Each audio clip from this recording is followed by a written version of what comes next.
Hello mga B! Finally ay natuloy na rin ang send-off program para sa mga students ng ISCC Midwifery Department na kukuha ng Midwifery Licensure Examinations ngayong Nobyembre. Ilang beses nang napostpone ang program na to dahil sa bagyo, pero tinuloy na namin kahit maulan. Habang hinihintay magsimula ang misa, tinasahan muna ng mga teachers yung mga lapis ng students. Simple lang itong tradisyon pero may malalim na meaning ito. Itong pagtatasa ng lapis ay simbolo ng malugod na pagtulong namin sa kanila sa laban na kanilang susuungin. Nagsimula ang program sa isang special intention mass para sa kanila. Sa mga panahong ito, dasal at spiritual guidance na lang talaga ang maitutulong namin sa aming mga estudyante. Kaya sinigurado kong may misa para sa kanila bago sila umakyat ng Baguio. Yung pare, nagbigay siya ng magandang mensahe tungkol sa ating pagiging tao. Parte daw ng pagiging human being ang pagkabigo. Failures are part of who we are, but they do not define us. Pagkatapos ng misa, binasbasan na ng pare yung mga lapis at envelopes na gagamitin ng mga students sa mismong araw ng exams. Binasbasan at dinasalan na din ni Father yung mga students para bigyan sila ng tapang at lakas ng loob na harapin ang kanilang exams. Lalo pa silang natuwa at nabuhayan ng loob dahil dito. Agad naming sinimulan yung send-off program pagkatapos ng misa dahil lumalakas na ang ulan at hangin sa labas. Present ang mga school officials para magbigay ng inspiring na mensahe para sa mga students namin. At puro positive vibes at encouragement ang binigay nila para sa mga MLE takers. Hindi nila binigyan ng pressure ang mga students. Bagkus, sinabihan lang silang gawin ang kanilang makakaya at laging magdasal. Isa sa mga students ang nag-lead ng prayer. Nakakatindig balahibo yung dasal niya. Napaka-heartfelt.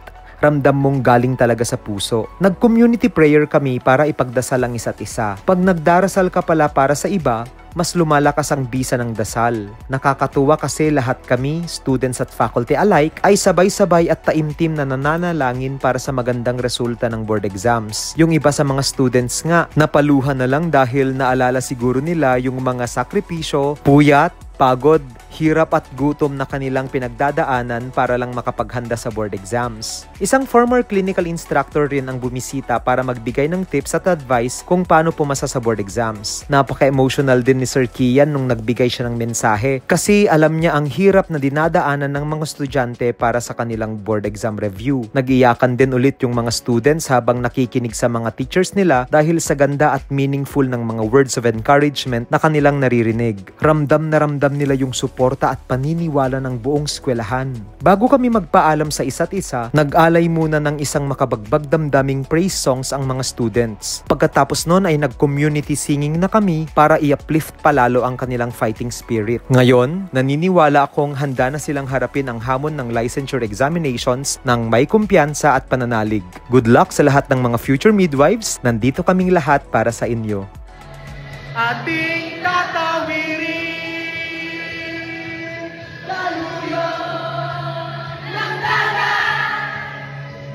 basta't kasama mo akong isang mga tayo. Ano man ang hingin ay makakamtan natin. Ay laging strong.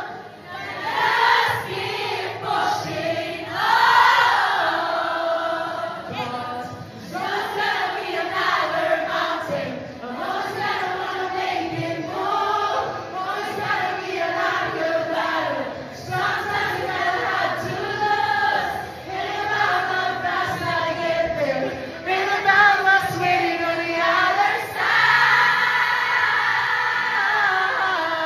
Yun lang.